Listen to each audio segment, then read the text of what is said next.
Hi అండి. అందరికీ నమస్తే. ఈరోజు వీడియోలో మిగిలిపోయిన చికెన్ కర్రీతో చికెన్ ఫ్రై ఎలా చేయాలో చూపిస్తానండి. ముందుగా స్టవ్ పైన కడాయి పెట్టి అందులో చికెన్ కర్రీ వేసుకోవాలి.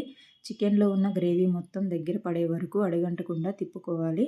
ఫ్లేమ్ని మీడియంలో ఉంచుకోవాలి. చికెన్ ముక్కలని గరిటెతో చిదుముకుంటూ అవసరమైతే కొద్దిగా ఆయిల్ యాడ్ చేసుకోవాలి.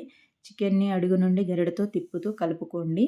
మన ఇంట్లో ఫంక్షన్‌లో గానీ, ఇంటికి చుట్టాలు వచ్చినప్పుడు గానీ, ఎక్కువగా చికెన్ కర్రీ మిగిలిపోతే మళ్ళీ అలానే తినాలంటే బోర్ కొడుతుంది కదా! అందుకే నేను ఇలా ఫ్రై చేస్తానండి.